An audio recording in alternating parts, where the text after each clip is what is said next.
Bienvenue dans ce magazine spécial invité tourné ici à Paris. Et nous avons le plaisir de vous présenter notre invité de ce soir, le professeur Dr Émile Mouy, ambassadeur de la République démocratique du Congo ici en France. Bienvenue dans ce magazine, Excellence ambassadeur. Merci, bienvenue à vous, Bouye Bolamou, Caribou, ici à Paris. Nous sommes très heureux de vous recevoir dans la Maison Congo. Ah, très bien, merci beaucoup. D'entrée de jeu, vous pouvez nous dire en grande ligne votre parcours, votre carrière, en grande ligne. Merci infiniment. Nous sommes ici à Paris où j'ai fait toute ma scolarité, toute ma vie académique, je voudrais dire. Je fais toutes mes études ici. Je suis docteur en sciences économiques de l'Université de Paris 12, ici, Créteil, l'une des grandes facs d'économie ici en France. Et j'ai eu également des responsabilités au pays. J'ai enseigné également ici. J'ai commencé ma carrière d'enseignant ici en France. Ici en France, dans la même université où j'avais été retenu à Paris 12 Créteil, qui me venait de me recevoir d'ailleurs il n'y a pas longtemps. Ils m'ont consacré toute une journée. C'était vraiment quelque chose que je ne pourrais jamais oublier. J'étais un jeune étudiant congolais venu ici comme tout le monde et qu'un jour l'université, la vie s'arrête pour vous accueillir, vous honorer. Et au regard des fonctions que j'assume aujourd'hui comme ambassadeur, c'est aussi une grande fierté pour cette grande université de Paris, Paris-Est. On appelait Créteil Paris 12. Et au-delà de ça, j'ai eu des responsabilités gouvernementales. J'étais ministre de l'enseignement supérieur et universitaire. C'est moi qui ai porté la grande réforme PADEM, Pacte de modernisation de l'enseignement supérieur, avec plusieurs grandes réalisations, même la transformation de l'UPN en l'université UPN. C'est de même aussi l'université de Goma, nous qui l'avons transformée en université autonome. Avant, c'était une extension d'Exanani.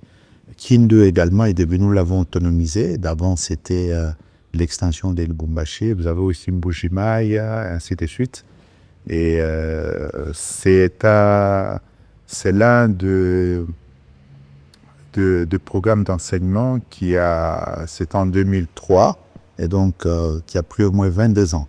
Et il était temps, effectivement, qu'on puisse y regarder de près pour adapter nos programmes d'enseignement à l'évolution des méthodes et surtout aussi de la science. Et donc aujourd'hui, je me dis, les choses ont évolué. Il y a une standardisation à l'international qui nous a amenés dans le LMD, ce qui n'est pas une mauvaise chose, mais il y a un mécanisme d'adaptation, il y a une adaptation que nous devrions nécessairement faire compte tenu du coût dans l'application que requiert l'application de ces systèmes par rapport à nos structures économiques et autres pour la prise en charge de nos apprenants à l'université. Ensuite, j'étais également ministre de l'économie.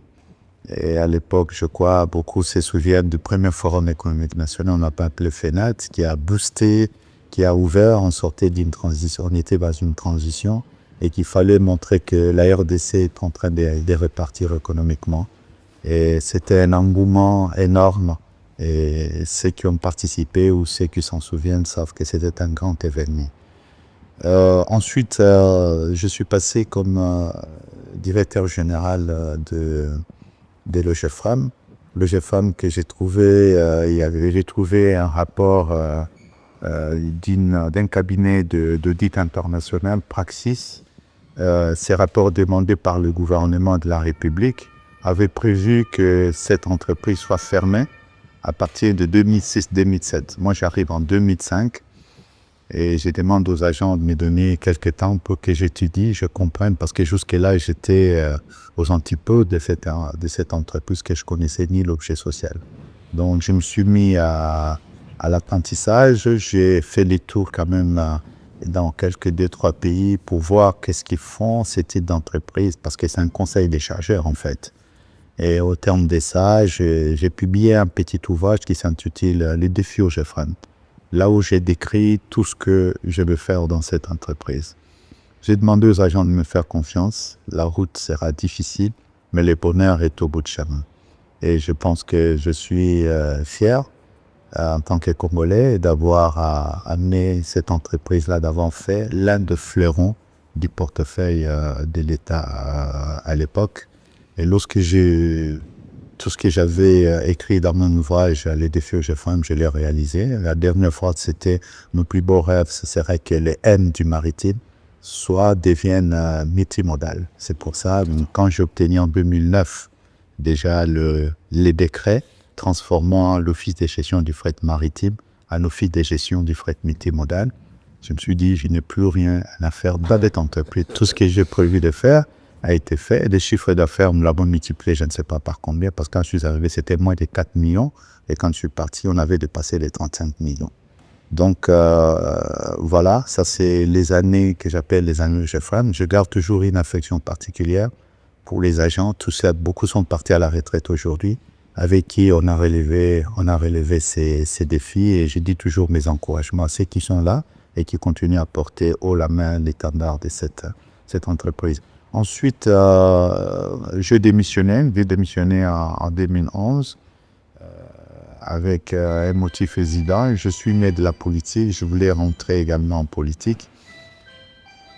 Et à côté, il y avait également ma carrière de professeur, continuer à Ça, vous continuez une série jusqu'à aujourd'hui? Oui, je suis professeur ordinaire de l'Université de Kinshasa.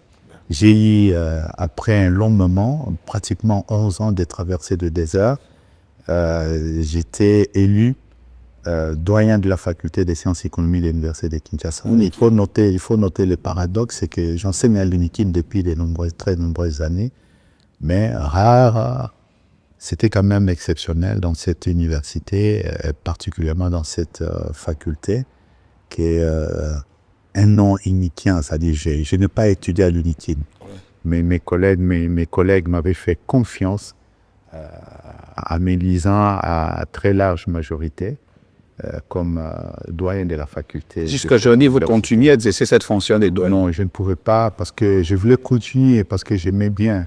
Mais dans l'entretemps, on a fait un certain nombre de choses. On a introduit l'anonymat pour permettre que dorénavant, les évaluations des étudiants se fassent de manière anonyme pour éviter certaines travers de notre société universitaire, si je peux dire ainsi, entre guillemets.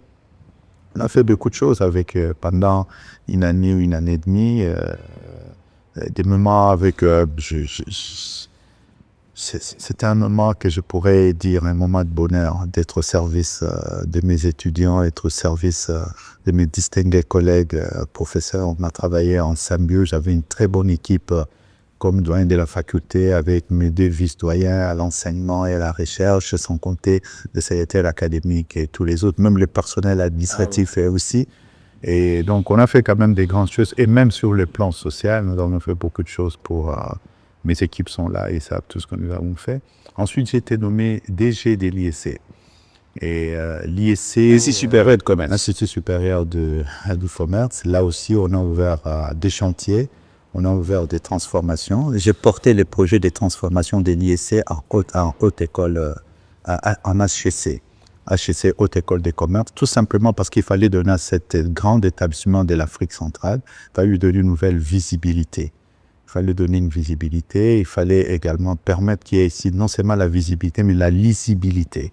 Que les gens aujourd'hui savent que l'IEC, c'est une grande école, certes, mais les standards internationaux, très souvent, on appelle des hautes écoles, grandes écoles de commerce. C'est ainsi que j'avais amorcé à l'époque cette grande réforme, en commençant à la base. Et j'ai défendu ces projets jusqu'à ce qu'ils soient adoptés par les conseils d'administration le conseil d'administration des établissements, des établissements techniques. Donc, je portais ça au conseil d'administration. Ça a été adopté. Et donc, il ne restait plus que l'arrêté du ministre. J'ai remercié le ministre par la suite d'avoir entériné par un arrêté ministériel. Mais bon, comme on dit toujours, hein, il n'est pas évident, mais Maurice n'a pas vu la terre profonde. Ah oui, donc j'ai quitté l'IEC pour l'Université de Kinshasa. C'était une grande joie également pour moi de revenir à la colline inspirée. Toujours comme professeur, je n'ai jamais quitté, mais là j'étais doyen, j'ai quitté parce que j'étais nommé directeur général de l'IEC. Ensuite, il a pris au ministre par la suite de me nommer vice-recteur, donc secrétaire général en charge de la recherche à l'Université de Kinshasa. C'est un moment aussi d'exaltation parce que la recherche, c'est quelque chose de fondamental parce que nous avons jusque-là orienté notre système d'enseignement supérieur et universitaire et essentiellement dans l'éducation, dans l'enseignement, alors que la recherche reste fondamentale, pas seulement pour l'université, mais pour l'avenir de notre pays. Nous avons amorcé quelque chose, mais c'est dans ces entrefeux-là, quelques mois après, il plaira au président de la République de me désigner comme ambassadeur extraordinaire et plénipotentiaire de la République démocratique du Congo en France à Monaco, en tant que deux principautés de Monaco et principauté d'Andorre, mais également ambassadeur, donc délégué permanent à l'UNESCO. Des charges que j'assume ici, à Paris, où je suis arrivé à fin 2023 et j'ai présenté mes lettres de créance le 29 février 2024. Donc voilà un peu en gros. Je suis aussi un mordu du sport. J'ai été président de la Fédération congolaise de tennis. C'est pendant ma présidence que nous avons gagné la CAN du tennis. C'est pendant ma présidence que la RDC a obtenu ses 2 premières médailles d'or aux Jeux africains. Les premières médailles d'or aux Jeux africains, c'était le tennis et j'étais président de la fédération. Et c'était, je crois, le 14e jeu à Brazzaville au Congo. C'était à Brazzaville. Voilà. Et ce qui m'a fait plaisir, c'est que l'hymne national de la RDC, dans un stade olympique, a été entonné 2 fois. Ça, c'est quelque chose. C'est votre mandat, votre bilan. Tout à fait. C'était à Kintélé, dans le grand stade de Kintélé. C'était une bonne chose. Et ensuite, dès là, du président de la fédération au plan national, et j'ai également été promu au niveau africain, où j'étais devenu vice-président de la Confédération africaine de tennis. Jusqu'aujourd'hui? Non, j'ai arrêté le mandat. Lorsque le mandat est arrivé à la fin, je n'ai pas voulu le renouveler parce que je venais d'être nommé désigné ambassadeur. Donc la disponibilité serait difficile parce que le siège de la Confédération est à Tunis, en Tunisie. Il aurait été très difficile pour moi de concilier et j'en ai profité comme j'étais en fin de mandat de ne pas me représenter et d'accepter. J'avais promis d'ailleurs. Un parcours, une histoire. Excellence, ma deuxième préoccupation, notre pays est agressé aujourd'hui par le groupe rebelle, soutenu par quelques voisins, notamment les Rwandais. Et quel est l'apport de la diaspora congolaise vivant à Monaco et en France? Qu'est-ce que vous avez déjà fait pour soutenir le chef de l'État, soutenir notre gouvernement, FARDC? Qu'est-ce que la diaspora française a déjà fait? Il faut noter que, en tant qu'ambassadeur, sur le plan diplomatique, je suis au front diplomatique.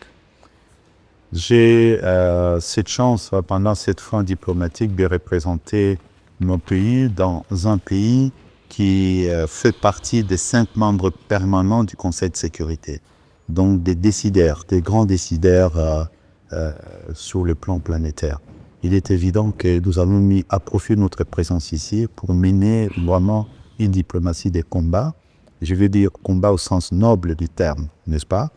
Et donc convaincre du bien fondé justement du narratif de la République démocratique du Congo face à cette guerre barbare, injuste, qui nous a été imposée par un pays voisin et avec qui nous sommes frontaliers. Nous avons même des populations qui ont toujours échangé des flux des temps, qui ont toujours fait les commerces. Entre les deux, du jour au lendemain, un pays dont moi je suis natif de Kinshasa, j'ai grandi, je sais que dans nos établissements, dans l'école primaire, secondaire, même ceux qui ont fait l'université au pays, beaucoup avaient étudié ensemble avec des Burundais, des Rwandais, des Angolais. Nous sommes un pays qui était considéré par même les HCR comme l'un des pays qui accueillait un nombre parmi les plus importants de tous ceux qui craignaient pour leur vie dans leur pays, qui sont venus chez nous comme des réfugiés. et d'autres même pas pour réfugiés, mais qui avaient choisi la République démocratique du Congo comme un pays d'accueil, comme un pays pour réussir leur vie. Notre hospitalité congolaise nous a coûté ce que ça nous a coûté. Et donc, nous sommes dans ces fronts diplomatiques aujourd'hui, mais aussi un front pour la coopération. Nous sommes en train de mobiliser aujourd'hui beaucoup d'entreprises françaises pour, et également dans leurs ambitions, dans leurs projets d'extension, d'expansion ou de création des richesses, qui puissent également s'intéresser à la République démocratique du Congo, dont les atouts sont énormes. Les atouts sont énormes. Il n'y a pas que les minerais comme les gens disent, il y a également des millions d'hectares de terres arables, des atouts sur le plan écologique. En termes de... Vous avez le bassin du Congo dont la RDC dispose de 62%. Nous sommes un pays qui a un avenir parce que j'ai entendu même un pape parler de la Troisième Guerre mondiale qui pourrait être la guerre de l'eau, n'est-ce pas? Et la RDC dispose de 50% d'eau du bassin du fleuve Congo et 10% des réserves d'eau mondiales. Ce sont des atouts essentiels. Et donc, les différentes transitions à venir, que ce soit écologique, environnementale, énergétique, toutes ces transitions-là, nous en avons la clé. Nous sommes un des pays, c'est pour ça que nous disons pays solution.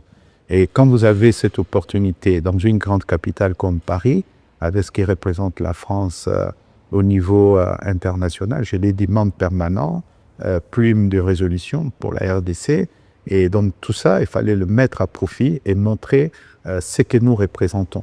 Il est évident qu'en politique, tout comme en diplomatie, il n'y a pas d'ennemi éternel, tout comme il n'y a pas d'amis éternel. Ouais.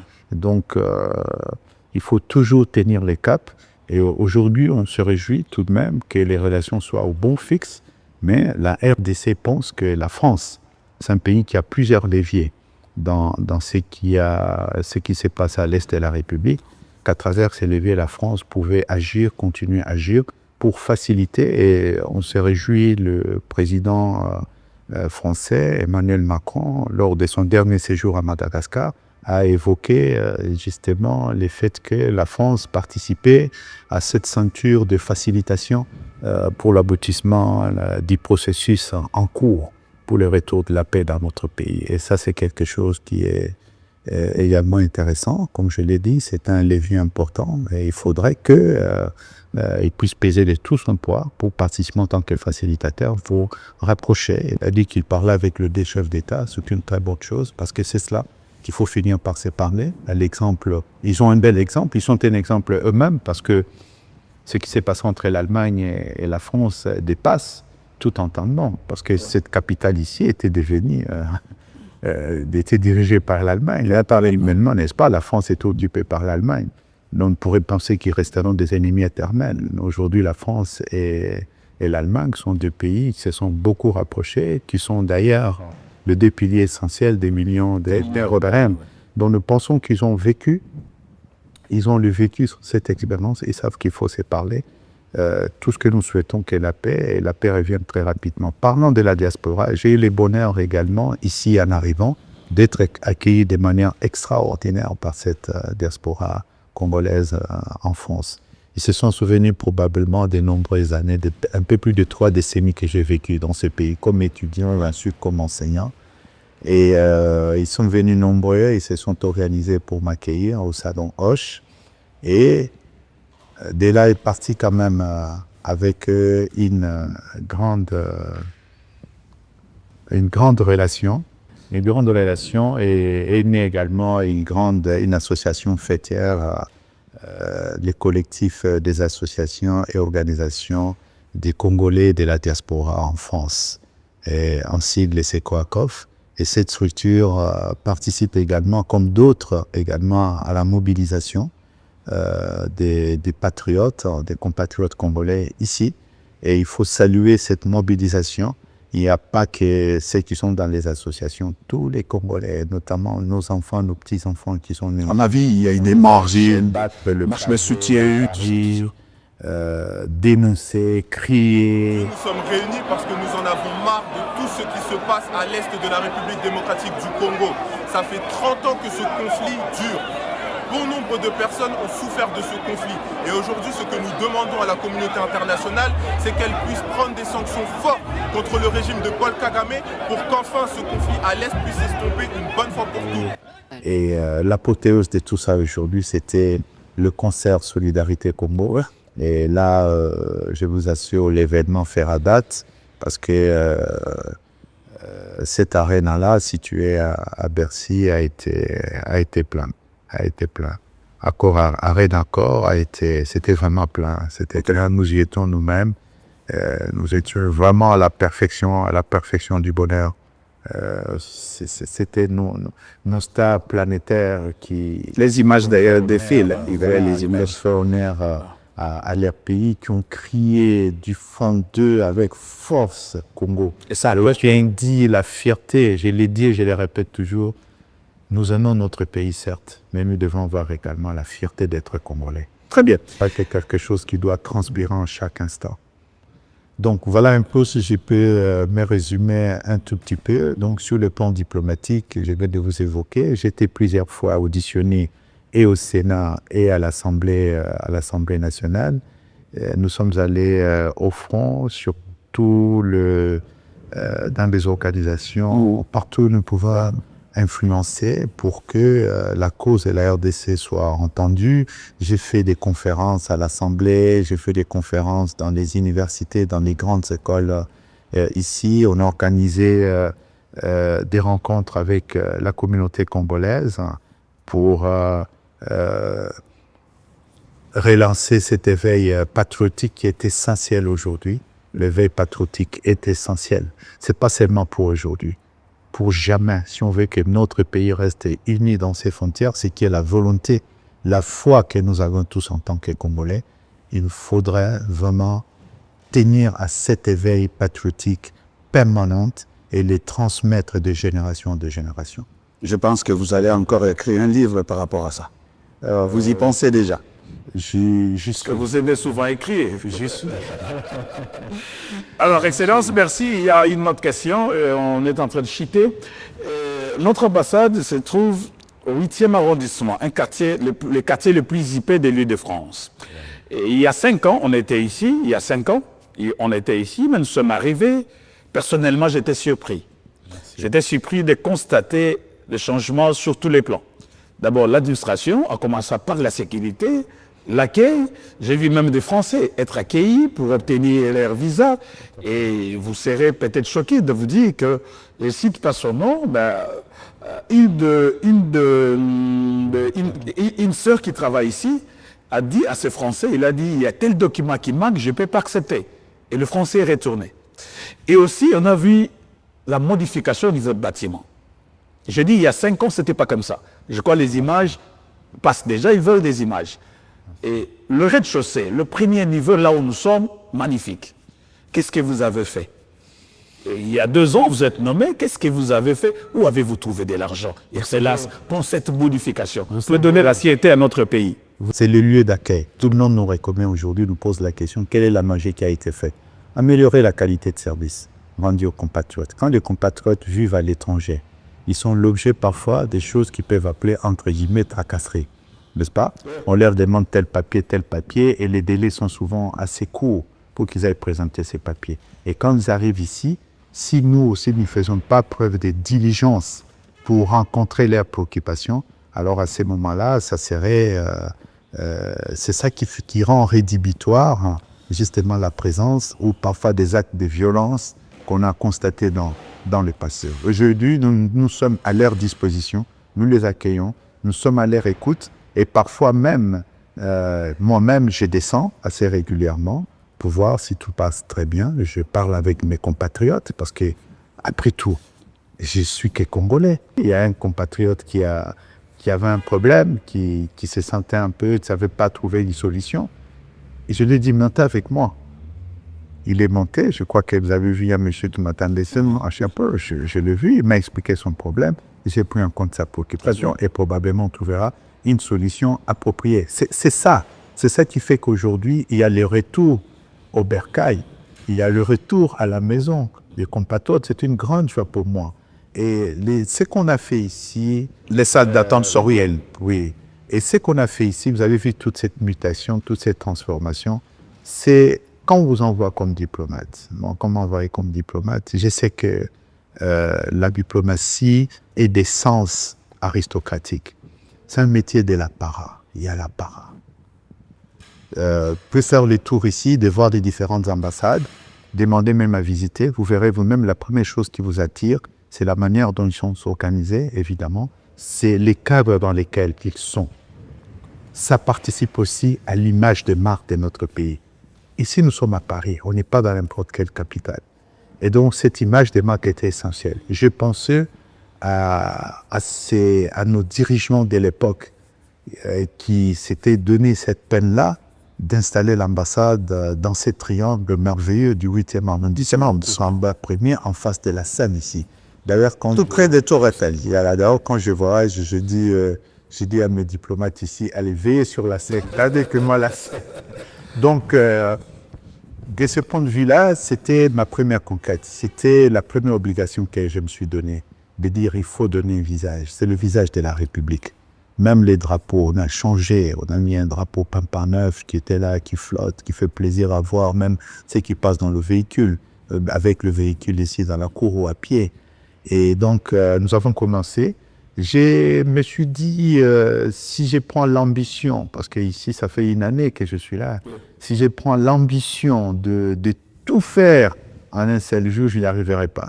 Je pense souvent, en tant que diplomate, à Kissinger. Kissinger, c'est l'un des grands diplomates pèlerins de la diplomatie à travers le monde qui a réussi, qui a laissé un grand nom, parmi tant d'autres. Il n'est pas le seul.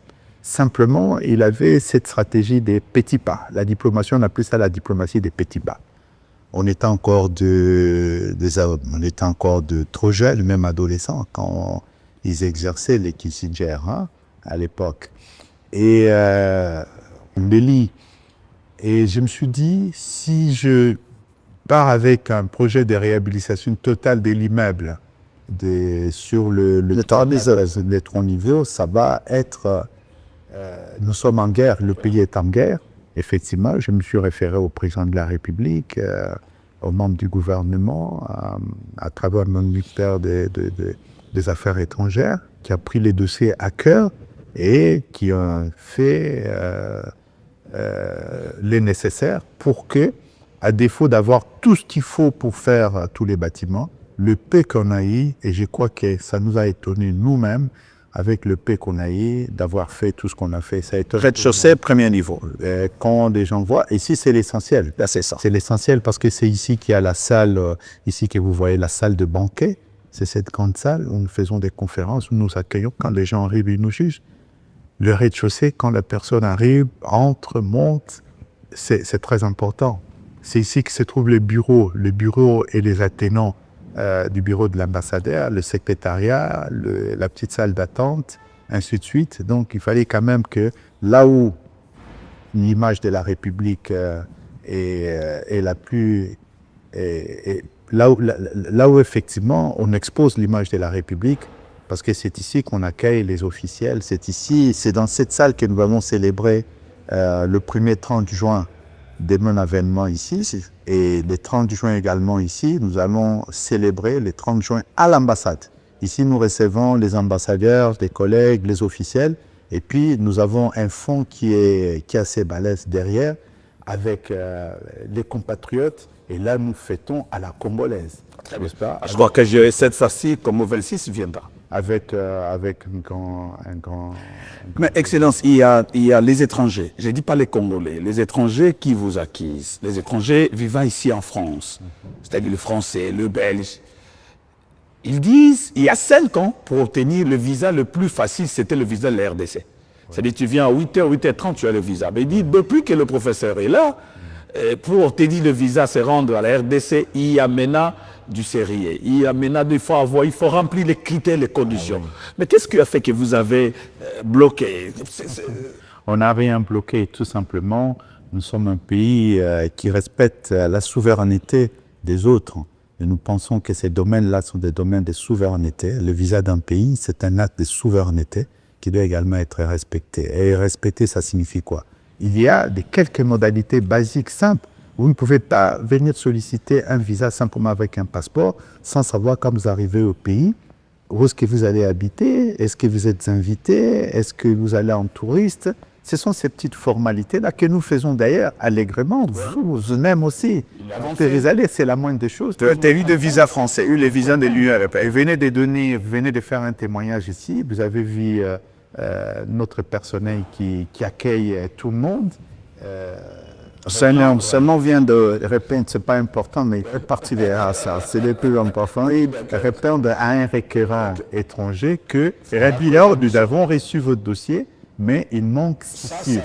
Et ce qui manque là, il peut retourner le jour même avec les documents, nous enregistrons. D'ailleurs, d'habitude, sauf les gens qui viennent en urgence ici, d'habitude, nous avons un service en ligne où les gens sont en train de s'enregistrer, où les documents sont déjà tous les documents exigés pour les visas, ça soit pour les passeports, ça soit pour les légalisations, le paiement, pour les paiements. Donc, tous les paiements se fait en ligne. Il n'y a pas ici, depuis que je suis arrivé, on a été strict là-dessus. L'argent est paiement en espèces. Pas de prix, pas du tout. Ça appartient au Moyen-Âge. C'est une histoire ancienne. Mais donc, la transparence, la traçabilité recommande effectivement que tout soit retracé, donc tout soit pas en bord. Mais c'est normal, nous nous sommes adaptés avec tout ce qui s'est fait ici, dans le pays où nous sommes, même chez nous au Congo. C'est de cette manière-là que également les choses... Perspectives d'avenir pour cette ambassade. Les perspectives d'avenir, vous l'avez compris, c'est aussi réhabiliter ce qui reste, redorer ces bâtiments. Moi, mon rêve ici, un jour, c'est que... parce que là-haut, dans les différents étages, nous avons des beaux appartements.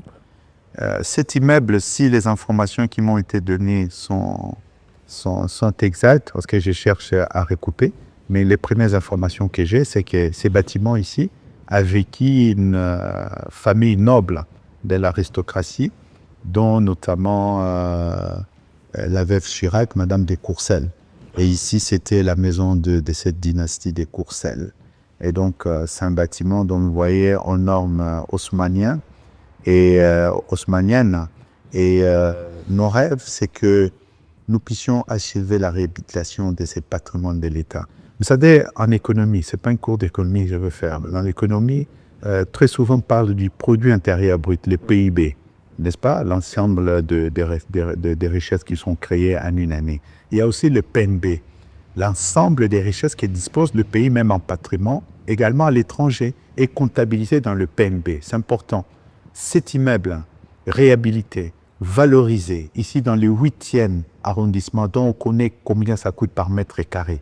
Et ici, vous ne pouvez pas tricher, parce que même les travaux, c'est mesuré au mètre carré. On sait que si quelqu'un vous propose un travail au-dessus desquels montant, vous dites non, là, vous sortez du montant. Il y a les tarifs au mètre carré, tel ouvrage, tel autre ouvrage. Bon, ça, moi, ce serait pour l'avenir que les travaux, que nous puissions achever, les travaux, que les autres étages qui restent ressemblent au rez-de-chaussée, aux premiers qui ont été réhabilités. Et surtout, comme je vous le disais, l'aristocratie, tous ces aristocrates-là, ils aménageaient ici avec des suites, c'est-à-dire des chambres sous forme de suites. On a des suites ici. Et donc, si demain, on arrivait à réhabiliter, à les remettre aux normes, à les faire briller, de leur donner l'éclat d'attente, il y a des tableaux, vous verrez des tableaux, même dans le bureau de l'ambassadeur, il y a des tableaux de l'époque de grande valeur. Là, à cet endroit-là, il y a des tableaux qui vont être restaurés, ces tableaux, mais ça demande beaucoup de moyens. On va restaurer les tableaux à ce niveau-là, parce qu'il était très, très dégradé. Nous allons restaurer. Et ça veut dire quoi? Ça veut dire que en réhabilitant, nous allons redonner la valeur à ces bâtiments. En lui redonnant la valeur, ça veut dire que nous allons porter une contribution supplémentaire au produit national brut. C'est le patrimoine. Vous savez, la France, c'est le pays des patrimoines. La puissance d'un État, c'est aussi la richesse patrimoniale. C'est que l'État a. Vous prenez la ville de Kinshasa, par exemple. Après l'indépendance, tout Bombela, tous ces bâtiments-là étaient censés appartenir à l'État. Et quand ils mesurent la richesse de l'État, c'est le volume de ces patrimoines, c'est la valeur de ces patrimoines. Donc, nous pouvons penser que la réhabilitation n'est pas seulement pour des personnes que nous allons accueillir ici, les gens qui vont travailler ici, mais ça va augmenter aussi quelque chose d'important dans le patrimoine de l'État congolais, dans la production nationale brute de notre pays. Et le rêve, comme je disais, c'est qu'en réhabilitant, ici, ces bâtiments est organisé tel que quand le président de la République arrive, moi je suis son représentant, donc je l'ai représenté, je laisse le bureau, je laisse la salle des réunions et tout ça, je prends un bureau à côté, il a ses bureaux et c'est organisé tel que il peut être même logé ici, dans les appartements, sans que pour cela, il puisse y avoir un problème particulier. Ok. Alors, nous avons compris. Je pense que les Congolais doivent comprendre, soutenir, accompagner ceux qui font de bonnes choses. Nous sommes ici à Paris, nous sommes en France, nous avons vu d'ailleurs, jusqu'à aujourd'hui, pendant que nous tournons cette émission, les travaux continuent. On est en train d'améliorer, on est en train de changer beaucoup de choses et nous sommes en guerre, mais nous sollicitons, nous demandons au gouvernement si on peut faire quelque chose pour terminer ces bâtiments, ça aura une valeur extraordinaire. Alors, Excellence, un message à tous les Congolais qui vous ont suivis, les Congolais qui ne connaissent pas ce qui se passe actuellement dans notre ambassade, parce que vous savez, il y a plusieurs années, on a essayé de donner une mauvaise connotation par rapport à ce qui s'est fait ici. Mais alors aujourd'hui, il y a de l'organisation, il y a vraiment du sérieux, un message à tous ces Congolais qui nous suivent de partout. Oui. Je n'ai pas un message particulier. Tout ce que je veux dire que nous sommes un peuple, nous sommes une civilisation. Nous avons une histoire, nous, le peuple congolais. Mais aujourd'hui, nous sommes confrontés à des défis. Cette guerre à l'Est, c'est un défi à l'unité nationale. C'est un défi à notre amour patriotique. Et donc, les veuilles patriotiques. Je voudrais féliciter, si vous permettez ici, il y a des travaux remarquables, puisque le premier d'entre nous, c'est le président de la République, chef de l'État. C'est lui qui a boosté cette diplomatie, qui a permis aujourd'hui à ce que nous puissions parler aujourd'hui de ce qu'on appelle la victoire diplomatique. Parce qu'on croyait que les choses allaient se passer comme nos agresseurs ont voulu les faire passer. Mais aujourd'hui, il faut savoir que cette diplomatie menée tambour battante par son Excellence Félix Antoine Tshisekedi, président de la République, chef de l'État, je crois que nous sommes appelés à faire front derrière le chef de l'État pour l'aboutissement de retour à la paix dans notre pays, de l'intégrité territoriale de notre pays, de la souveraineté de notre pays et de notre indépendance. Et je pense que tout cela est résumé aussi dans ces serments, dans ces serments qui est dans les cadres du serment qui a été dicté par son Excellence Madame la ministre d'État, ministre de l'Éducation, Madame Malou.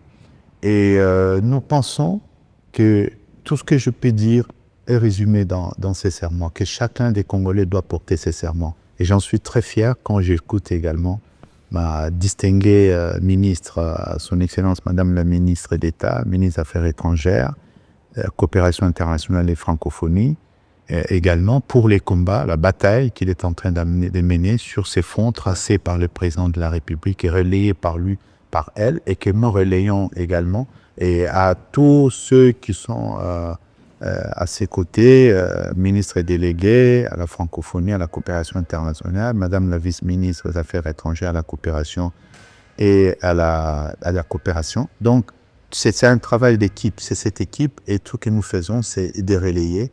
Et le message, le mot qu'on vous avait demandé, c'est surtout demander à chaque compatriote, dit justement, de s'engager dans ces serments patriotiques. L'amour et la fierté d'être congolais. Bandeko ya Congo, tokosukisa na mwa lingala. Parce que lingala pesa monoko na biso. Kini la ba université lelo bandimi ba étudier ba défendre pe na 4 langues nationales. Professeur Azaya na ko contredire ngai te. Tolobi boye. Bana ya Congo diaspora bo bengi biso mingi na ba mboka biso ya France. Tant que qui était biso toye kosala émission ambassadeur da biso belebi papa Eliezer tuna motuna nyonso bolo kaka na mato ezali okuta biso toyi tiawa toyi Congo pona kosala émission oyo na Congo 26 toyi awa tomoni makambo nyonso abokeseni organisation bato mingi balingaka ordre te bato mingi balingaka déjà aye na 8 apesi non awa eza subongo te donc yango tozosenga na biso banso bana ya mboka ba diaspora na biso ndato na bino yango oyo eza na 8e arrondissement bokoki koyawa bosala na kamona bino doza na moposa ambassadeur azali ouvert azali kokita kine na cette solo ba compatriote donc il ko la ki ça été aux a besoin de Kimatel ils ont légaliser qui de Kimatel yaka na guichet yaka ordre ezali otsami kanda na ye dakolanda ye na adresse mail ezali wana sokoni que peut me l'appeler mokonjo komela. Je suis vraiment étonné ce que j'ai vu à l'ambassade aujourd'hui. Par rapport à l'avant et ce que j'ai vu aujourd'hui, il n'y a pas photo. Il y a vraiment beaucoup d'amélioration. Parce qu'avant, il y avait des bagarres, il y avait des problèmes de sécurité, il y avait des problèmes de propriété. Mais là, actuellement, mes amis, mes chers frères congolais, je vous conseillerais de venir ici à l'ambassade qui se trouve en France. Vraiment, cette fois-ci, c'est le meilleur.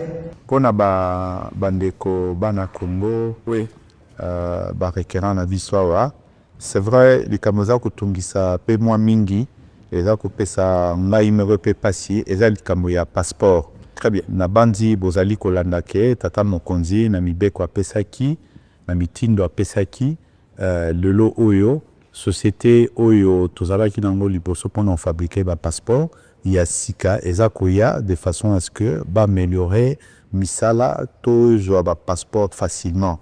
Donc moi kokoso ezali na mikolo oyo na bandi men na media bolandaki ke ba machine mususu eza un peu en panne, ce qui fait que vraiment pas sinabino toyebi yango ezali pe toza ko partager yango à ce qui concerne ba passeport, mais toza ko sala effort nyonso pour que na guichet na o nokoza na Kinshasa o esala ba passeport pour na ambassade na tsuniyo sona kati ya mokili na ba 26 provinces na biso nyonso ya Kinshasa eza guichet moko na tono na oza passeport pour que cause na biso pe o ya Paris ezala entendu pour que tout soit progressivement muke de façon à ce que tout va rencontrer préoccupation bozanam. Mais o ya sengai passeport na nazu passeport te en tout cas bozali na droit ya koleka awa pona bozwa autobengi document attestation d'attente des passeports. O senaki passeport na nazu passeport te sokoye awa document na to sala kango gratuitement. Et ça y mitune de salamara gratuitement. Oyo azali mwana mboka. Oza mwana mboka parce que botama congolais tout ça et que okoma lelo français awa na kati ya mboka oyo foye bake oza mwana mboka obotama congolais. Alors pour na visa procédure tous en a procédure oyo ezali kotalela bato baza originaire ya Congo. C'est-à-dire oyo avant 10 heures au kokisi nikanda na yo nyonso au déposé à partir à 14 heures au koki kozonga pour na kozwa visa na yo. Donc wana pe ezali ba facilité totie en place pour na koyeba ke mutabotama congolais a kufa congolais. Très bien. A une nationalité mususu toujours di ma nationalité wana ezali droit na emine ya sali mais pona ozona na mboka po mingi baza wana papa na mama ne baza kuna la kuna ekutupeza na mboka totala mboka azana besoin ya visa. Donc pesa e visa mais tout ça en sorte que na kata procédure ezala fait en sorte que amona quand même que mboka na pe bosana été. Très bien. Voilà un peu musala oyo ba chantier to fumé là tout le monde ba chantier délai na ko abiser pe na télévision Tibet que ça non continuons à revenir mais li kampo tu ko lobana awa naza ko na yambaka na zoka ba email na bino na répondaka même bolukaran même na Twitter na X na répondaka bon naza na ba réseaux sociaux nyonso touté mais o solution naza nango na repese sika solution ezate il faut pe tozala ke pona bake eloko osengi boye ezosengela boye soki nan wane kokite eza difficile d'envisager solution mais d'une manière générale, tu rencontres la préoccupation nyonso. Wana na ambassade, ezali ndako ya bana Congo, ya onto benga ndako na biso, la maison Congo, ezali pona bino, que biso tozali awa, nga papa mokunda tina inga awa, po na ya en priorité de moi lobaki nanga, na s'occuper na bana Congo au bazali na France. Nde musala na ngai awa na kati ya France, en dehors ya diplomatie, en dehors ya coopération au tozali kosala. Merci mille. Excellent. Hier, le directeur général du Congo 26 m'a appelé. Je lui ai dit, j'aurai émission aujourd'hui. Il m'a dit de vous dire, de vous transmettre ces messages, que désormais, d'abord notre chaîne est sur Canal+. Nous sommes sur toutes les plateformes désormais. Il m'a dit 2 fois le mois, il y aura une rubrique qui sera diffusée sur nos antennes, Écho de l'ambassade de la RDC à Paris. Donc ça, le directeur général m'a dit de vous transmettre ça. Donc, on va travailler avec la communication ici. On va essayer, 2 fois les mois, on va essayer de transmettre aux Congolais qui sont dans Mboka et que l'ambassade de à Paris. Merci Mingi, na bandi que... Il m'a aussi dit de vous remettre, ça c'est le nom de pliant, Congo 26 Télévision, un mot par rapport à cette chaîne. Je veux voir parce que je n'ai jamais eu l'occasion de vous suivre très sincèrement, mais au regard de cette disponibilité dont vous ne faites pas, je vois des visages que j'ai connus, Télé 50 et pas mal, c'est toujours le même monde audiovisuel.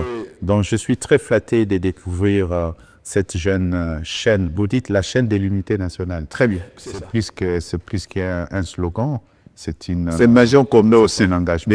C'est maison complète. En tout cas, je souhaite plein succès à cette chaîne et surtout pour cette initiative que nous faisons déjà avec la RTNC à travers l'écho de l'Europe. Et nous faisons en sorte que nos activités, chaque semaine, nous avons des activités. Il ne se passe pas une semaine, il ne se passe pas 2-3 jours où il y a des activités. Nous sommes présents sur toutes les plateformes pour les Congos, en faveur du Congo et surtout à ces moments. Comptez maintenant aussi sur Merci. Notre chaîne. Et surtout, vous êtes sur Canal+.